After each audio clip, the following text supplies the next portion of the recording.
बिहार में चुनाव हो रहे हैं और नेताओं ने हर बार की तरह या कहें तो इस बार जनता से ऐसे ऐसे वादे किए हैं जिन्हें वो पूरा कैसे करेंगे उनको खुद शायद न पता हो, क्योंकि इन नेताओं का अच्छी तरह से इनको मालूम है कि जनता किन मुद्दों पर वोट देती है। तभी तो इस बार भी नेताओं ने जनता से बढ़ चढ़कर वादा करने में कोई कोर कसर छोड़ नहीं रखी, जबकि इन नेताओं को पता है कि बिहार की गिनती आज भी देश के सबसे पिछड़े प्रदेशों में ही होती है।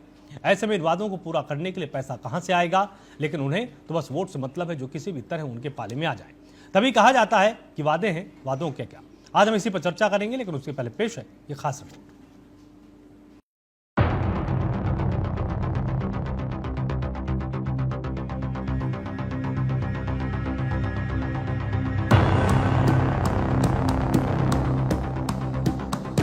महिलाओं के रोजगार के लिए एक नई योजना मुख्यमंत्री महिला रोजगार योजना शुरू की गई है, जिसमें हर घर की एक महिला को रोजगार शुरू करने के लिए 10,000 रुपए की राशि दी जा रही है। आज हम कह रहे हैं कि जितनी जीविका दीदी, जितनी सीएम दीदियां हैं, उनको स्थायी किया जाएगा और 30,000 रुपए प्रतिमाह हमारी सरकार बनने पर उन जीविका सीएम दीदियों को दिया जाएगा।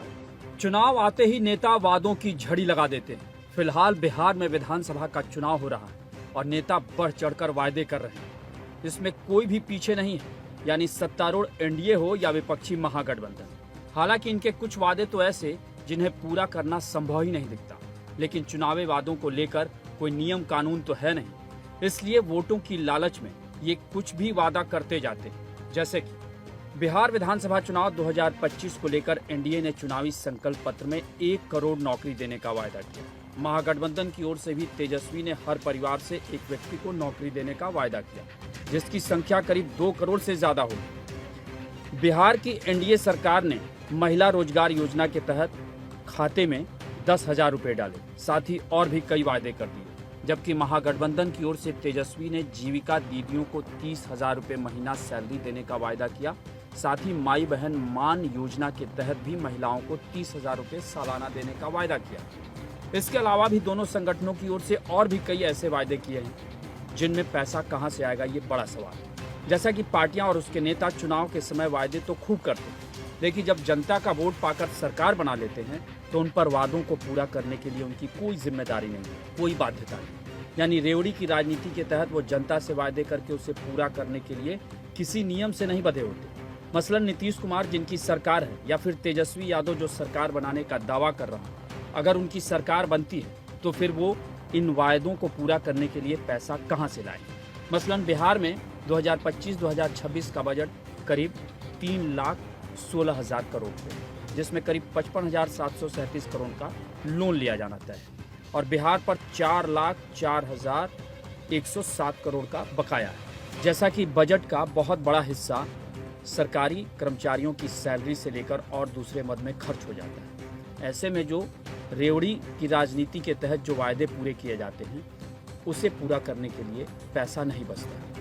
हिमाचल प्रदेश हो, कर्नाटक हो या और भी दूसरे प्रदेश इसकी मिसाल हैं, जहां सैलरी देने तक के लिए सरकार के पास पैसे नहीं थे। ऐसे में पार्टियां जो घोषणाएं कर रही हैं, उनके लिए पैसा कहां से आएगा ये बड़ा सवाल है, क्योंकि अकेले तेजस्वी ने हर परिवार से एक सदस्य को नौकरी देने का वायदा किया है। उसे पूरा करने में ही हजारों नहीं लाख करोड़ रुपए से भी ज्यादा की जरूरत पड़ेगी। जहां तक बात 2020 में एनडीए सरकार के किए वायदे की, तो तब भी नीतीश ने 19 लाख नौकरी रोजगार का वायदा किया था, लेकिन उसमें से कितना पूरा हुआ इसकी एक मिसाल यह है कि बिहार के स्कूलों में शिक्षकों के 3.25 लाख से ज्यादा पोस्ट खाली।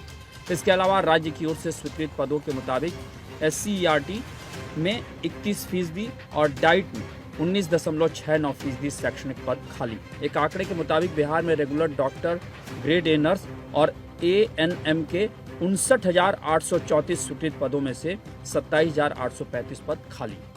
यानी इतना तो साफ है कि विपक्ष हो या सत्ता में रहने वाली पार्टियां, वो वायदे करने के बाद उसे पूरा करने के लिए जिम्मेदार या बाध्य नहीं होती। जैसा कि अगर किसी सरकारी कर्मचारी को टारगेट मिला हो तो उसे पूरा करना ही पड़ता है, नहीं तो उस पर कार्रवाई तय है। लेकिन सरकार टारगेट या वादा पूरा करने के लिए बाध्य नहीं है, और अगर उसे कोई सजा दे सकता है तो वह भी जनता ही है जो उसे अगली बार वोट नहीं देकर सत्ता से हटा सकती है। जबकि देखा जाए तो इस देश में नेता अपने लिए सुविधाओं का अंबार लगाए हुए, जैसे विधायकों की सुविधा को ही सुन तो आपको हैरानी हो। अगर बात करें बिहार में विधायकों की सैलरी और दूसरी सुविधाओं के बारे में, तो यहाँ विधायकों को बेसिक सैलरी 50,000 रुपये मिलती, क्षेत्रीय भत्ता 55,000 रुपये, दैनिक बैठक भत्ता 3,000 रुपये, स्टेशनरी भत्ता 15,000 रुपये, पर्सनल असिस्टेंट भत्ता 40,000 रुपये, यानी कुल मिलाकर अगर देखें तो ये 1,43,000 से भी ज्यादा बैठता है और इसमें समय समय पर इजाफा भी होता रहता है। इसके अलावा कई बोनस और आवास पहले से उपलब्ध है। साथ ही रेल या हवाई यात्रा कूपन 4 लाख रुपए सालाना, वाहन लोन के लिए 25 लाख रुपए तक, जबकि पेंशन 45,000 रुपये महीना के साथ 4,000 रुपये साल, जितने साल विधायक रहे उसके अनुसार। अब इन आंकड़ों को देखने के बाद कहने को क्या रह जाता है? पब्लिक है, सब जानती है, लेकिन जात पात के चक्कर में अपने कीमती वोट की कीमत नहीं समझ पाती। बाकी समझदार के लिए इशारा काफी।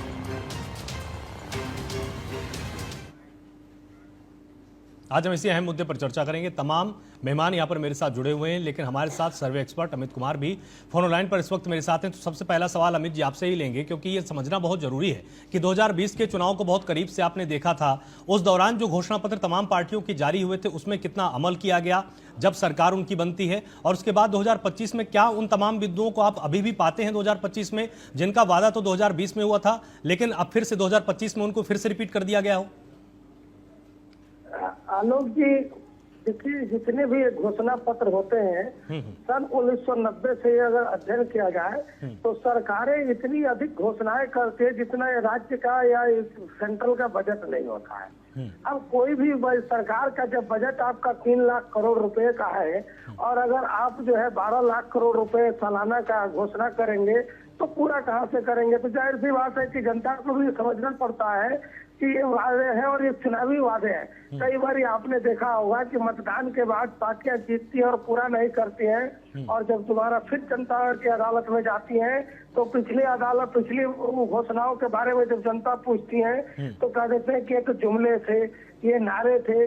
तो कहते हैं ना, वादे का क्या, वादों का क्या करना। तो चुनाव का जो मौसम है तो इस तरह से घोषणाएं हो रही है, तभी चाहे पक्ष हो विपक्ष हो, सत्ता पक्ष उसमें ज्यादा जवाबदार होता है। हम समझते हैं विपक्ष तो चलिए लोग प्रलोभन दे रहा है कि मैं ये करूंगा और उससे वोट में कर देना, लेकिन सत्ता पक्ष भी इस तरह की जो घोषणाएं कर रहा है, फिर की रेवड़ियां बांट रहा है चुनाव में। तो इससे क्या है, इससे जो है सरकार का बजट भी खराब हो रहा है और एक मध्यम वर्गीय लोग जिनकी गाड़ी कमाई टैक्स के जरिए सरकार तक पहुंचती है, उनका उस पैसे का विकास की बजाय घोषणाएं करके उसको अमल नहीं कर पाने में और उस ज्यादातर पैसे वेस्टेज हो जाते हैं। मैं समझता हूं कि किसी भी पॉलिटिकल पार्टी को अगर कोई मैनिफेस्टो बनाता है तो चुनाव आयोग को ये संज्ञान लेना चाहिए या कोर्ट को संज्ञान लेना चाहिए कि आप वही बात लिखे जो जनता को कर सकते हैं। घोषणा पत्र को एक शपथ पत्र की तरह समझने की जरूरत होनी चाहिए, ना कि घोषणा पत्र सिर्फ चुनावी घोषणा पत्र हो। आज हम देख रहे हैं कि बिहार में अभी चुनाव 2020 में जो घोषणाएं हुई, उन घोषणाओं का 50% भी काम 2025 में पूरा नहीं हुआ। अब 2025 का जब चुनाव आया तो उसमें भी बड़ी घोषणाएं हुई। पिछले 2020 के चुनाव से 10 गुना ज्यादा घोषणाएं हो गई 2025 में। अब 2025 की घोषणाओं का क्या होगा? पहले फेज का मतदान हो चुका है, दूसरे फेज का मतदान होना है। जो भी पार्टी है आलोक, वो मैं ये समझता हूँ कि उनको यदि कोई घोषणा कर रहे हैं तो उनको ब्लूप्रिंट भी जनता को देना चाहिए। और मेरी ऐसी समझ है कि वोटरों को भी ये मांगने का अधिकार है कि भाई आप ये जो काम कर रहे हो कैसे करोगे। जाहिर सी बात है कि अगर एक आदमी अपने आय से अधिक खर्च की बात करता हो तो या तो डेप्थ में जाएगा या अर्निंग रिसोर्सेज का बताएगा। अगर अर्निंग रिसोर्सेज नहीं डेवलप कर पाएगा तो डेप्थ में जाएगा और स्टेट की पर कैपिटा इनकम और पर डेप्थ को पर डेप्थ बढ़ेगा। और स्टेट का जब डेप्थ बढ़ेगा तो कई सारे स्टेटें देख रहे हैं, जैसे हिमाचल प्रदेश में आज क्या स्थिति है। हिमाचल प्रदेश में लोगों को तनख्वाहें नहीं मिल पा रही, सरकारी कर्मचारियों को टाइम नहीं। कई सारे ऐसे प्रदेश है जहाँ की लोगों अपनी योजनाओं को पूरी करने के चक्कर में जो जरूरी कार्य है वो नहीं होते। मेरा ऐसा मानना है कि घोषणा पत्र में स्कूल हॉस्पिटल इनकी बात होनी चाहिए और उनको पूरा करना चाहिए। घोषणा वही करे कोई भी पार्टी जिसको कि सरकार आने पर पूरा करने में सक्षम हो। ऐसे कोई भी घोषणाएं न करे, क्योंकि देखिए जनता जो है वो मतदान करने जब जाती है तो 10% जनता, 5% जनता ऐसी होती है जो इन लोक लुभावन वादों पर भरोसा करके और मतदान कर देती है और बाद में वो अपने आप को ठगा हुआ महसूस करती है। अगली बार जब चुनाव आता है तो फिर सोचती है विकल्प नहीं है तो उसी घोषणा को मान लेती है। तो ये एक अच्छा नहीं है, घोषणा को होनी चाहिए। और आप खुद देखिए, आलोक उठा करके घोषणा पत्र में 90 के बाद चाहे केंद्र में सरकार हो चाहे राज्य की सरकारें हो, तो घोषणाओं में जो घोषणा की है उसका कितना परसेंट पूरा करें। मेरे हिसाब से तो 20% भी लोग डिलीवरी नहीं कर पाते हैं। 100% तो अमल करना दूर की ही बात है। जी आलोक, बहुत बहुत शुक्रिया मेरे साथ यहाँ पर जुड़ने के लिए और ये विस्तार से तमाम बिंदु यहाँ पर समझाने के लिए।